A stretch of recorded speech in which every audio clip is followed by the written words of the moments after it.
Hello friends, Pihu comics world में आप सभी का स्वागत है। कॉमिक्स की दुनिया से जुड़ने और बचपन की सुनहरी यादों में खो जाने के लिए चैनल को सब्सक्राइब करें। धन्यवाद दोस्तों। बाकेलाल और बुलबुला का दैत्य, जिसके लेखक हैं तरुण कुमार भाई जी। राजा विक्रम सिंह और बाकेलाल पली रोक के द्वार पर। बादलों की गुदगुदी धरती एक बार फिर हमारे कदमों के नीचे है बाकेलाल। ये गुदगुदी धरती परिलोक के महाराज। हम परिलोक में आ पहुंचे हैं इस बार। परिलोक में प्रवेश करते ही, अरे बाकेलाल, यह क्या हमारे पर निकल आए हैं? आप भूल रहे हैं महाराज कि हम परिलोक में हैं, जहां सब नागरिकों के पंख उगे हुए हैं।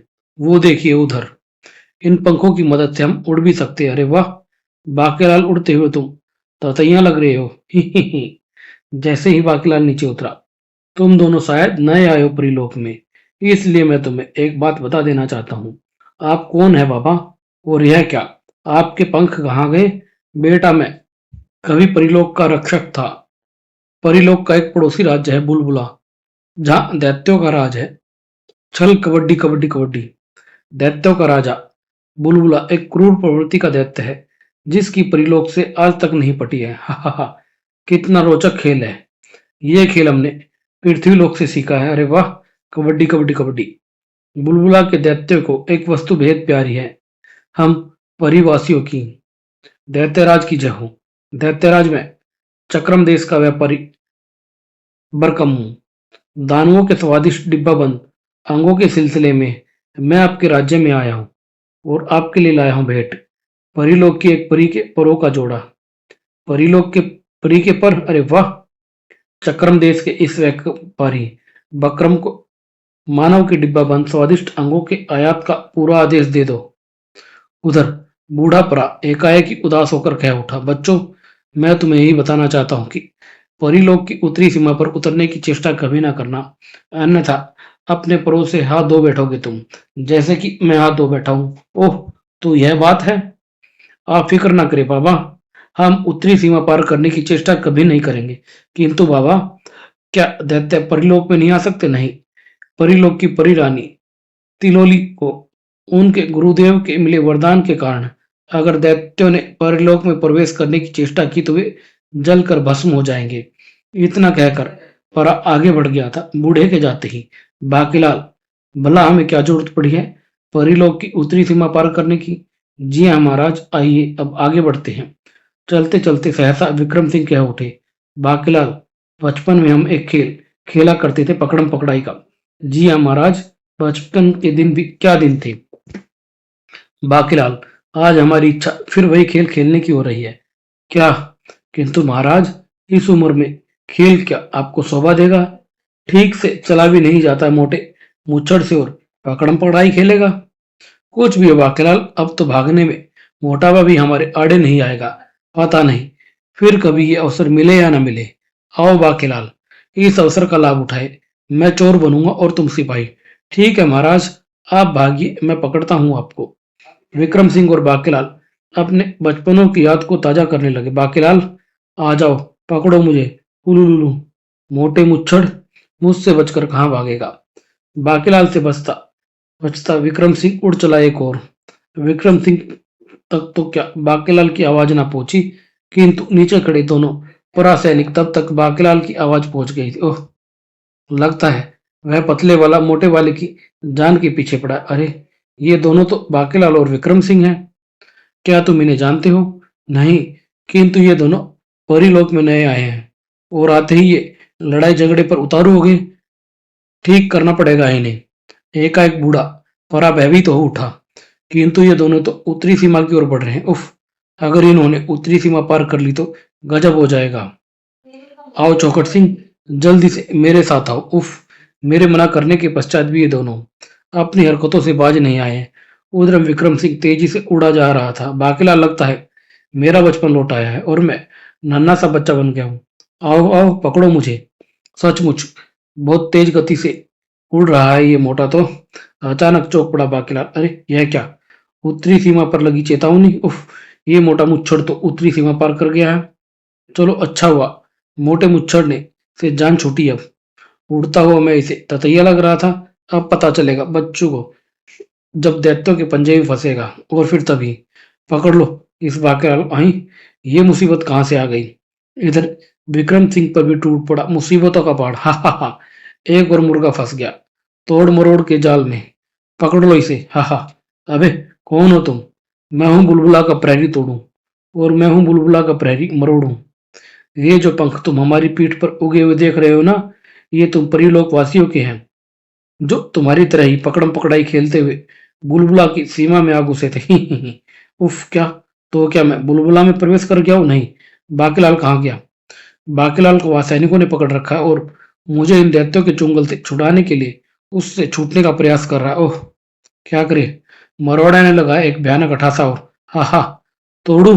तोड़ ले इसकी पीठ पर होगी पंखों को। नहीं नहीं, मेरे पंख टूटते ही मैं नीचे गिरकर मर जाऊंगा। दैत्य तोड़ू ने एक ही झटके में तोड़ डाले विक्रम सिंह के पंख। खड़ाक। ओह, मरा मैं। और अगले ही पल, घबरा नहीं मोटे, नीचे गिरकर तुझे चोट नहीं लगेगी। वाह। महाराज बुलबुला पंखों का ये ऑर्डर देखकर अति प्रसन्न होंगे। इधर विक्रम सिंह चिल्ला रहा था, बचाओ मुझे। विक्रम सिंह गिरा बादलों की नरम व गुदगुदी धरती पर। आह।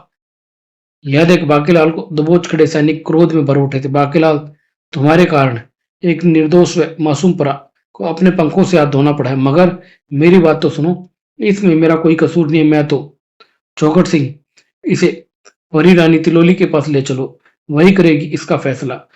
मर गए। इस दुष्ट को कड़े से कड़ा दंड मिलना चाहिए अब। परी रानी तितोली यह सब सुनते ही आग बबूला हो उठी। क्या परिलोक में रहकर ऐसी उद्दंडता। बाकेलाल, हम तुम्हें ऐसा दंड देंगे तुम अपनी सारी शैतानियां भूल जाओगे। बाकेलाल के पंख उतार लिए जाए, और एक माह तक इसे परिलोक के झूठे पत्तल भी साफ करने होंगे। यह इसका दंड होगा। परी रानी का फैसला सुनते ही जहां राज दरबार में हर्ष ध्वनि फैल गई थी, वहीं बाकेलाल गिड़गिड़ा गिड़गिड़ा उठा। किंतु परी रानी, मैंने वह सब हम कुछ सुनना नहीं चाहते।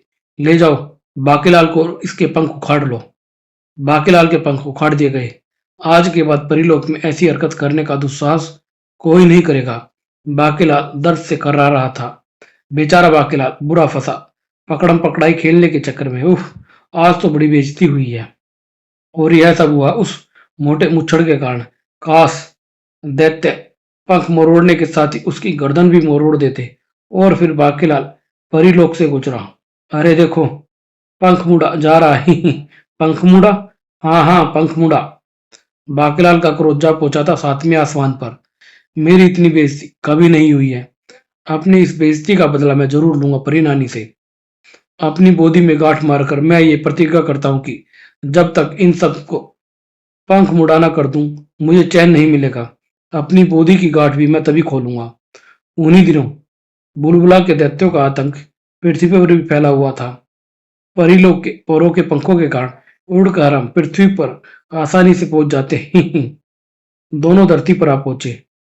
मरोड़ा, वहरा, मानवों का नगर अनारपुर। अनारपुर से आज खूब मानव बटोर ले चलेंगे। तोड़ू, चक्रम देश के बकरम का आदेश पूरा हो गया है, और कीमत के रूप में उसे जीवित मानव चाहिए। फिक्र मत करो मरोड़ा, आज बड़ा झोला लाया हूं मैं, देख तो ये। हा हा। और दैत्यों को देखते ही मानवों में भगदड़ मच गई थी। तोड़ू, मरोड़ू से बचकर कहाँ भागोगे तुम। हा हा हा। अरे दैत्य आ गए, भागो दैत्य, भागो भागो भागो।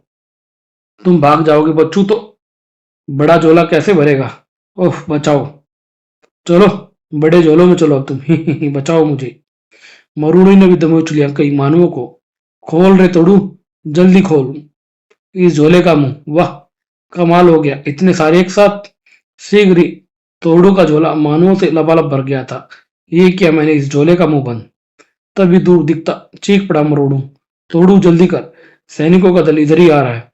अगर वह यहाँ पहुंचा तो व्यर्थ में खून खराब होगा, और हमारे पंख भी क्षतिग्रस्त हो सकते हैं उनके शस्त्रों से। उनके यहाँ पहुंचने से पूर्व भी हम उड़ जाएंगे मरोड़ू, तू फिक्र मत कर। सैनिकों के वहां पहुंचने से पूर्व भी दोनों काफी ऊंचाई पर पहुंच चुके थे। उफ, दैत्य हमेशा की तरह हमारे यहाँ पहुंचने से पहले ही उड़ गए हैं। हा हा हा। उड़ो उड़ो और पकड़ो हमें। हमेशा की तरह इस बार भी अनारपुर के राजा अनारदाना को मिली अपने सैनिकों की विफलता की सूचना। सेनापति बेकल सिंह, आखिर कब तक चलेगी दैत्यों की दादागिरी? कब पकड़वाएंगे हम दैत्यों को? गुस्ताफी माफ हो महाराज, किंतु हम विवश है। दैत्य हमारे सैनिकों के पहुंचने से पूर्व ही पंख फड़फड़ाते हुए उड़ जाते हैं अपने लोक को। अपनी व्यवस्था पर खींच उठा राजा अनारदाना। उफ काश हमारे पास भी होती उड़ने की वैसी ही शक्ति और पंख। उसी समय बुलबुला के राज दरबार में दैत्यराज को बकरम का प्रणाम। दैत्यराज, बकरम की डिब्बा बंद चाशनी युक्त मानव अंगों को जरा चक्कर तो देखे। यह क्या है बकरम? ये मानव नेत्र है दैत्यराज। इन्हें चाशनी में डुबोकर खाया जाता है। इसे कहते हैं आंख गुल्ला। आंख गुल्ला, वाह, यम यम, अति स्वादिष्ट है ये तो कुछ भी नहीं है दैत्यराज। मानव गुर्दा की सलाद, नरम उंगलियों का मुरब्बा और भेजे का अचार चखेंगे तो अपनी उंगलियां ही चाटते रह जाएंगे आप। तभी दैत्यराज की जय हो। आओ आओ आओ दैत्य, तोड़ू और मरोड़ू क्या लाए हो तुम? बोरा भरकर मानव। खुश कित्या वे तोड़ू मरोड़ू, वाह वाह। यह लो, आग गुल्लों का एक डब्बा तुम्हारा इनाम। आग गुल्ले, अरे वाह। दैत्य बकरम, आग गुल्लों के और भी कई डब्बे कल यहाँ पहुंच जाने चाहिए। अवश्य दैत्यराज, अवश्य। फिर दरबार की कार्यवाही बर्खास्त की गई। उधर परिलोक के भोजन कक्ष के बाहर बैठा बाकेलाल परिलोक के झूठे बर्तन साफ कर रहा था। हुँ, बाके एक दिन झूठे बर्तन भी साफ करेगा, ये कभी ना सोचा था मैंने। ए वाके, जल्दी जल्दी आज चला, भोजन का समय हो गया है। ओह, अगर ऐसी बात है सैनिक जी, तो पहले मैं भोजन ही कर लेता हूँ। क्या कहा? अरे कमबख्त, भोजन का समय तेरा नहीं, परी रानी, तितोली और परालोक के अन्य नागरिकों का हो गया है। यहाँ सब एक साथ ही भोजन करते हैं, पंख मुड़ों को छोड़कर। ओह, इसका मतलब अभी कुछ और देर भूखा रहना पड़ेगा मुझे। फिर जब परी रानी, तितोली और अन्य भोजन करके चले। अरे वैदराज जी आप? सैनिक, आज मुझे दवा लेने में कुछ देर हो गई है। परी रानी, तितोली ये दवा भोजन के बाद ही लेती है। उनसे कहना मैं भ्रमण के लिए दूसरे नगर जा रहा हूँ। ये दवा एक सप्ताह तक नियमित रूप से लेनी है। तुम जाकर उन्हें ये दवा दे दो। क्यों नहीं वैद्य जी, मैं अभी ये दवा परी रानी के पास पहुंचा देता हूँ। दवा की कई पुड़िया लेकर वैद्य जी चले गए। तब ओह, बड़ी भूख लगी है। दवा की ये पुड़िया रानी जी को देने गया तो जरूर पेट फट जाएगा मेरा, किंतु ये दवा उन्हें पहुंचानी भी होगी मुझे। और तब सैनिक की नजर पड़ी बाकेलाल पर। अरे, यह काम तो बाकेलाल को सौंपता हूं मैं।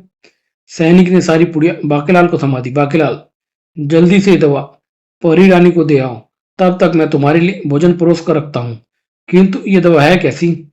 परी रानी को नींद न आने की बीमारी है। यह नींद लाने की एक सप्ताह की दवा है। जल्दी जाओ। ओह, ठीक है। और इसी के साथ चलने लगी बाकेलाल की शैतानी खोपड़ी की चाल। ही, ये आया एक नई तरकीब मेरे दिमाग में। बाकेलाल सीधा पहुंचा राज उद्यान में। इन पुड़ियाओं की दवा की जगह परी रानी को बेचता उद्यान के गमलों की सफेद मिट्टी। इस दवा का कमाल मैं कल दिखाऊंगा परिलोक वासियों को। और उधर बुलबुला के राजमहल में दैत्यराज की जय हो। दैत्यराज, महागुरी, महागुरु जुगली राज अपनी तपस्या पूर्ण कर महल वापस लौट रहे हैं। क्या क्या सच में?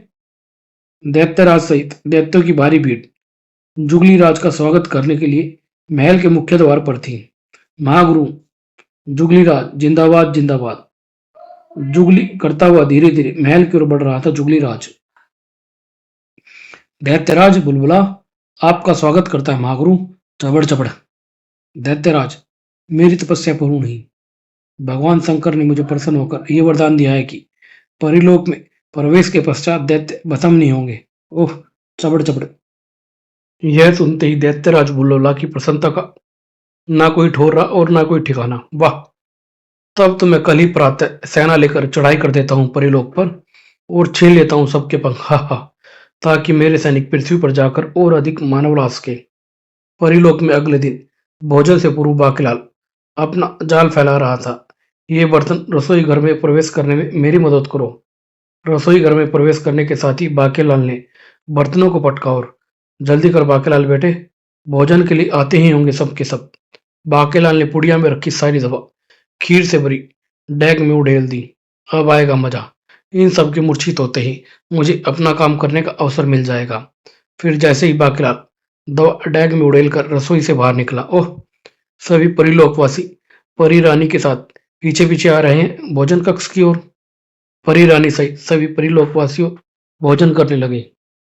वाह, उफ, रात दवा लेने के बाद मुझे नींद नहीं आई। ना जाने इस बार वैद्य जी ने कैसी दवा दी है।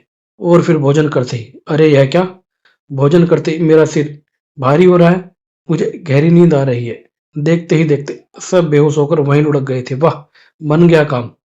यह दृश्य देख बाकीलाल के साथ खड़ा पंख मुड़ा सैनिक चौंक पड़ा। अरे अरे, यह क्या, भोजन करके सब तो यहीं के यहीं सो गए हैं। किंतु अगले ही पल प्रसन्न हुआ वह भी भोजन पर टूट पड़ा। चलो अच्छा हुआ, अब मैं भी लगे हाथों पेट पूजा कर ही लेता हूँ। कमबख्त, भूख बहुत लगी है मुझे।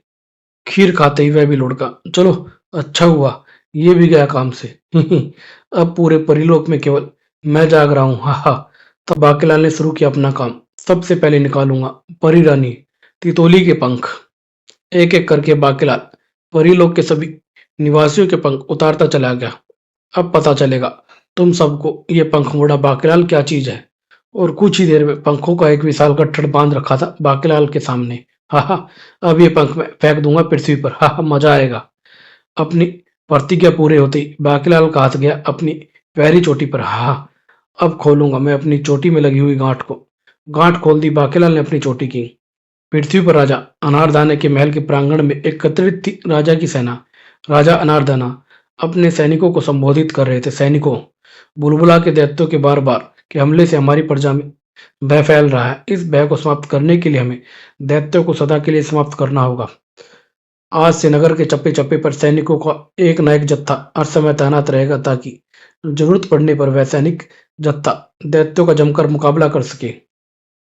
यही नहीं, हमें अपने पालतू कबूतरों को भेजकर परिलोक की रानी तितोली से पंख निर्माण की तकनीक में हमें देने की प्रार्थना करनी होगी ताकि पंखों का निर्माण हमारे निजी कारखाने में हो सके। तब हम उड़कर दैत्यों का मुकाबला बुलबुला तक कर सकने में सक्षम हो जाएंगे। ठीक उसी क्षण बाकी लपट पंखों का विशाल गट्ठर पृथ्वी की ओर धकेला। आज मिलेगी मेरे दिल को शांति। किंतु बाकीलाल की बदकिस्मती, राजवैद्य ने बाकीलाल की वह कार्यस्तानी देख ली थी। अरे, यह तो बाकीलाल है, लेकिन ये इसने धरती पर इतना बड़ा गट्ठर कैसा फेंका है। राजवैद्य बाकीलाल के पास पहुंचे और बोले, बाकीलाल, कैसा गट्ठर था वो जो धरती की तरफ धकेला तुमने। राजवैद्य मर गए। उफ, ये तो सप्ताह भर बाद लौटने वाला था। जवाब दो बाकीलाल, तुमने कसा गट्ठर फेंका है धरती पर। और परिलोक के सब लोग कहाँ हैं। वो वैद्य जी, मैं रसोई घर पहुंचते ही वैद्य जी सन रह गए। यह क्या है, सब परापरियों के पंख कहाँ गए हैं। ओह, तो तुमने इन सब के पंख गट्ठर में बांध कर धरती पर फेंक दिए हैं। तभी परी रानी को होश आया। हमें नींद में आ गिरा था। फिर अपने पंखों की ओर निगाह जाते ही, ओह, हमारे पंख कहाँ गए। सभी के पंख गायब हैं। यह कार्यस्थान बाकीलाल की महारानी परी रानी तितोली की नजर जा ठहरी। राजवैद्य और बाकीलाल पर, वैद्य जी, आपने तो बाकीलाल को कहा था कि आप एक सप्ताह के लिए भ्रमण पर जा रहे हैं। जी परी रानी, मैंने ऐसा कहा था, किंतु राह में मेरी मुद्राओं की थैली ना जाने कहाँ गिर गई, अतः मुझे वापस लौटना पड़ा। किंतु यह सब मैंने बाकीलाल ने नहीं, मोहर सिंह ने कहा था। क्यों मोहर सिंह जी? हाँ राजवैद्य जी, किंतु मैंने दवा परी रानी को सौंपाने का कार्य बाकीलाल को सौंप दिया था। मुझे क्षमा करना परी रानी। ओह, अब समझ में आया सारा चक्कर।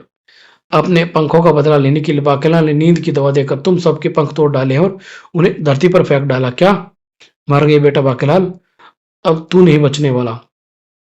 यह सुनते ही परी रानी क्रोध में लाल पीली हो उठी। बाकीलाल, तेरी ये जरूरत, हम तुझे मृत्यु दंड देंगे। मृत्यु दंड? किंतु परी रानी, ले जाओ बाकीलाल को, कल इसे मृत्यु दंड दिया जाएगा। बाकीलाल डर कर चिल्लाने लगा, नहीं नहीं। तभी गूंज उठा शोर। ओह, ये शोर कैसा है सैनिक, मैं अभी देखता हूँ परी रानी। सैनिक घबराया सा लौटा। गजब हो गया परी रानी, दैत्यराज के नेतृत्व में दैत्य सेना परिलोक में घुस आई है क्या? किंतु दैत्य परिलोक में प्रवेश करते ही भस्म हो जाते हैं, वो जीवित कैसे हैं? अरे, संकट पर संकट। जाओ उनका मुकाबला करो। दैत्यराज के नेतृत्व में चली आ रही दैत्य सेना ले जाएंगे परिलोक के सारे पंख ले जाएंगे हम। उसी समय ही पृथ्वी पर आकर गिरा पंखों से भरा गट्ठर। चौंक पड़े राजा अनारदाना और उसकी सभी सैनिक। इतने सारे, ढेर सारे पंखों का विशाल गट्ठर, ये पंख किसने गिराए हैं ऊपर से? तभी परी लोग गए, दोनों कबूतर भी वापस लौट आए। उन्होंने राजा अनारदाना के कानों में न जाने क्या गुटरगू की। राजा चौंक पड़ा। क्या? परी लोग पर दैत्यों का आक्रमण? ओह, लगता है परी रानी तितोली ने हमसे मदद मांगी और ऊपर जाने के लिए पंख भेजे हैं। अगले ही पल राजा अनारदाना ने चीख कर आदेश दिया, सैनिकों, दैत्यराज दैत्यों से छुटकारा पाने का वक्त आ गया है। उठाओ ये पंख, हमें इसी समय परीलोक पहुंचना होगा। राजा अनारदाना अपने वीर सैनिकों की विशाल सेना के साथ उड़ चला परीलोक की ओर। इधर परीलोक की सेना के हाथ पांव फूले थे। हम तो सोच भी नहीं सकते थे कि दैत्य इस प्रकार अचानक हमला कर देंगे। हमारे तो शस्त्र भी जंग खा चुके हैं। दुखी हो गई थी परी रानी। लगता है हमें अचानक पराजय का सामना करना ही होगा। इधर बाकीलाल मन ही मन बेहद प्रसन्न था। जब मैं दैत्यराज को पृथ्वी पर उस स्थान का पता बताऊंगा जहां की मैंने वे पंख गिराए हैं, तो वह प्रसन्न मेरे प्राण अवश्य बख्श देगा और इन सबको बनाएगा अपना गुलाम। परिलोक को दैत्यों की सेना ने चारों ओर से घेर लिया था और अचानक चौंक पड़ा दैत्यराज बुलबुला। अरे, इन सब के पंख कहाँ गए? पंखों के लिए ही तो हमने किया था यह आक्रमण। तभी उठा तीव्र शोर। अरे, ये शोर कैसा है? यह शोर तो पृथ्वी की ओर से आ रहा है दैत्यराज। हम पता लगाते हैं। घबराए हुए लौटे तोड़ू मरोड़ू। दैत्यराज, पृथ्वी लोक से विशाल सेना उड़ती हुई इधर ही आ रही है, क्या कहा? मरोड़ू भेद घबराया हुआ था। दैत्यराज, पृथ्वीवासियों के नौकेले वह तेज शस्त्रों से बचना मुश्किल है। उफ, अब क्या होगा हमारा? परीलोक में प्रवेश कर गई राजा अनारदाना की सेना। मारो, वे रहे दैत्य। राजा अनारदाने ने चीख कर कहा। परी रानी तितोली, घबराना नहीं। तुम्हारे भेजे पंख हमें मिल गए हैं। हम तुम्हारी मदद के लिए आ गए हैं। इन दैत्य से तो हमें भी बदला लेना है। टूट पड़े राजा अनारदाना और उसके सैनिक दैत्यों पर। तीर मारो, भाला फेंको, तलवार मारो और काट डालो बस इन्हें। भला दैत्य पृथ्वी सैनिकों का मुकाबला तब करते ना जब वह उन नौकेले तीर भालों तलवारों से बचकर उन तक पहुंच पाते। उफ, ये क्या हो रहा है? दैत्यराज बुलबुला की एक आंख शहीद हुई। अरे अरे, मेरी आंख, अरे मैया! तोड़ू मरोड़ू का भी बुरा हाल था। अरे बचाओ, दैत्यराज भाग लो, अन्यथा तुम्हारी भी जिंदगी का बुलबुला इसी तरह फूट जाएगा। आह! अब घबराया दैत्यराज भी भाग लिया। अरे भागो! यह देख प्रियलोकवासी भी फिर पड़े थे दैत्यों पर। नाक में दम कर रखा था इन दैत्यों ने। नाक ही काट लेते हैं इनकी। दैत्यराज की राह रोक ली थी राजा अनारदाना ने। दैत्यराज, कहाँ चले? आज ना बचोगे तुम। छोड़ दे राजा, जाने दे मुझे। छल नहीं होकर रह गया दैत्यराज का शरीर। सभी दैत्यों का सफाया हुआ देख सब प्रसन्नता से चीख पड़े, विजय हुई हमारी। परी रानी बाग बाग हुई पहुंची राजा अनारदाना के निकट। हे पृथ्वी सम्राट, अगर आप समय पर न पहुंचते तो दैत्यों का सफाया असंभव था। समय पर पंख तो आप ही ने फेंके थे मेरे महल के प्रांगण में परी रानी। फिर मेरे भेजे दोनों कबूतरों ने जब मुझे बताया कि परी लोग संकट में, मैं तुरंत चला आया और रुक न सका मैं। हमने नहीं, पंख तो बाकेलाल ने फेंके थे, बाकेलाल ने। और अब तक बाकेलाल सोच समझ चुका था कि इन बदले हुए हालातों में उसे क्या कहना है। परी रानी, वह पंख मैंने बदला लेने के उद्देश्य से नहीं बल्कि परीलोक के दैत्यों की रक्षा करने के लिए नीचे फेंके थे। जब पृथ्वी सम्राट के वे दोनों कबूतर सीधे मेरे पास पहुंचे और उन्होंने मुझे बताया कि दैत्य परीलोक पर चढ़ाई करने वाले हैं, तो मुझे लगा कि परीलोक दैत्यों से टकराने के लिए बिल्कुल तैयार नहीं है। अतः मैंने यह योजना बना डाली। ओह, हम तुम्हें गलत समझ रहे थे। हमें क्षमा कर दो बाकेलाल। तुमने तो पूरे परीलोक की रक्षा की है। मुझे भी क्षमा करे बाकेलाल। जो हुआ उसे भूल जाओ। मुझे आपसे कोई शिकायत नहीं है। मुझे तो अपनी फूटी किस्मत से शिकायत है। ये जी मुझे पता होता कि दैत्यराज भी परों के पंखों के चक्कर में है तो क्या मेरे सिर में पीड़ा थी जो मैं ऐसा करता। और फिर तभी, अरे मेरा प्यारा बाकेलाल, महाराज विक्रम सिंह वहां पधारे। उफ, ये तो मुच्छड़ है, ये मरा नहीं अभी तक। आप ये अपने बदबूदार मुंह से मेरी पुच्ची लेगा। विक्रम सिंह ने बाकेलाल को गले लगाया और उसके गाल पर पुच्ची की। मेरा प्यारा बाकेलाल, तेरे बिना तो सब कुछ फीका हो चला था मेरे चांद। और फिर तभी हो गए दोनों गायब। अरे अरे, ये दोनों कहाँ गए? वे दोनों हो गए हैं गायब। अब हम भी पृथ्वी लोक वापस जाएंगे। आप अपना एक पंखों को वापस लाने के लिए हमारे साथ भेजे परी रानी। और यह अंक यहीं समाप्त। धन्यवाद दोस्तों।